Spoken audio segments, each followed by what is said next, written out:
Halo sahabat, kembali lagi di channel Resolusi Pandang, berusaha memandang dunia dengan resolusi kejernihan. Semoga hari ini kalian dalam keadaan sehat walafiat ya, dan senantiasa dalam lindungan Allah Subhanahu wa Ta'ala. Amin. Adakah yang kenal dengan Der Judenstaat? Kalau belum kenal, maka ada baiknya kita coba meringkas sedikit sejarah yang berawal dari Der Judenstaat tersebut. Inggris di tahun 1900-an adalah empire yang semakin kalah dengan pengaruh negara-negara besar lain setelah selama 200-an tahun menguasai dunia setelah Inggris mengalahkan kekuatan Belanda. Di ujung masa jayanya, Inggris memerlukan banyak bantuan untuk berperang dengan musuh-musuh mereka, sehingga lahirlah sebuah perjanjian yang diberikan kepada penyokong dana Inggris.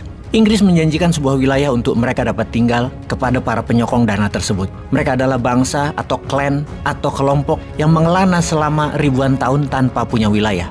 Mereka adalah kaum Yahudi. Yahudi yang merantau ke wilayah Eropa sejak dulu kala adalah bangsa yang tertindas dan warga negara kelas 2. Namun mereka pintar mengelola uang. Bangsa Yahudi adalah pengendali keuangan dalam 150 tahun terakhir pada masa tersebut, dan Inggris memerlukan uang yang banyak, terutama untuk mengusir kekuatan Ottoman Turki dan kerajaan Jerman.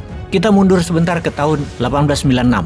Ada seorang yang dianggap penting di kemudian hari. Dia bernama Theodor Herzl, seorang Yahudi Austro-Hungarian yang fotonya terpampang tinggi di gedung-gedung Israel sekarang. Theodor Herzl pada masa itu adalah seorang politisi dan jurnalis, penulis buku Der Judenstaat yang artinya adalah The Jewish State atau negara Yahudi. Dialah pelopor ideologi negara Yahudi, pendiri aliran politik Zionis yang memprakarsai berdirinya negara Israel. Negara Israel, cita-cita mereka adalah negara yang menjalankan Taurat sesuai dengan pesan Nabi Musa. Aslinya sejak dulu, Yahudi hanyalah kelompok atau suku bagian dari Palestina selama ribuan tahun. Jadi tanah yang mereka incar adalah tanah di wilayah Palestina. Tidak ada sejarah yang namanya negara Yahudi atau negara Israel sebelum-sebelumnya. Negeri itu bentukan baru yang menggunakan lahan Palestina. Surat yang ditulis oleh Arthur Balfour kepada Raja Inggris. Arthur adalah Menteri Luar Negeri Inggris waktu itu. Surat permohonan itu untuk penguasaan lahan yang hingga kini telah menjadi pertumpahan darah tiada henti. Sudah lebih 100 tahun sejak surat itu terbit di tahun 1917. Surat itu telah mendapatkan persetujuan dari Raja Inggris, diperuntukkan untuk Rothschild. Siapa yang tidak tahu Rothschild yang menguasai separuh keuangan dunia kala itu, termasuk menguasai peredaran 70% moneternya Inggris. Surat itu menjanjikan kepada kaum Yahudi untuk memiliki national homeland-nya di Palestina. Bayangkan, sewaktu surat itu diterbitkan, yang tinggal di wilayah Palestina adalah kebanyakan orang asli Arab Palestina. Agama terbanyak 80%-nya Muslim, kemudian Kristen, dan ada sedikit yang beragama Yahudi. Sejak tahun itu, yaitu tahun 1920-an, mulailah lahan-lahan di Palestina dibeli-beli oleh kaum Yahudi Eropa. Belinya dengan paksa tentunya, terutama ketika Ottoman Turki kalah dari penguasaan lahan Palestina.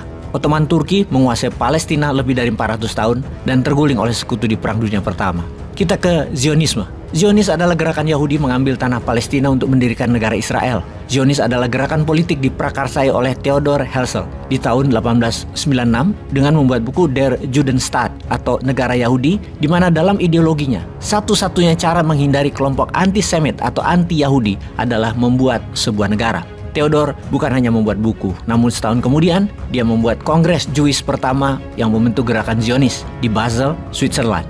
Isi dari kongres tersebut adalah membuat rencana dan melaksanakan impian mereka untuk mendirikan negara Israel di tanah Palestina. Dalam perkembangannya, Perang Dunia Pertama menguntungkan kaum Yahudi yang akhirnya bisa mengendalikan sebuah negara yang bernama Inggris. Di parlemen Inggris, mereka yang mendukung Zionis adalah 90%-nya, karena mereka adalah orang-orang bayaran dari pengusaha Yahudi. Juga sebuah negara yang akan jadi besar, yaitu Amerika. Keuangannya dipegang para kapitalis Yahudi yang terkoneksi dengan usaha mereka di Inggris. Sampai akhirnya lahirlah Balfour Declaration yang berarti Inggris mendukung penuh Zionis untuk memiliki wilayah di Palestina. Kekalahan kerajaan Jerman dan Ottoman di Perang Dunia Pertama membuat Palestina tak bertuan menjadi wilayah teritorial negara pemenang perang, dalam hal ini Inggris yang mendapatkan jatahnya. Seharusnya rakyat Palestina dan wilayah Palestina bisa memerdekakan dirinya dan menjadi sebuah negara. Namun Inggris dengan curangnya malah memberikan wilayahnya ke para Yahudi Eropa yang terus membanjiri wilayah Palestina, dan mulailah mengusir warga asli Arab Palestina di sana. Lebih dari 250 ribuan orang perlahan-lahan diusir dari tanah mereka, dan wilayah permukiman Yahudi semakin banyak.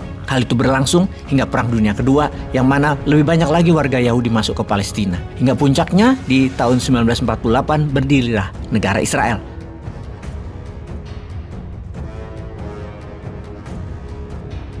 rakyat Palestina tidak terima kolonialisasi yang dibangun oleh Inggris, dilaksanakan oleh Yahudi, dan didukung hingga saat ini oleh Amerika. Wilayah tanah leluhur Palestina saat ini hanya tinggal 20%-an dari sejarah asli mereka.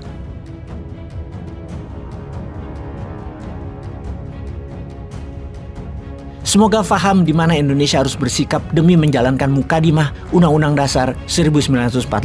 Jelas kepada siapa kita berpihak. Jangan sampai jalur Gaza hilang dari peta Palestina dengan alasan menghajar Hamas. Peace.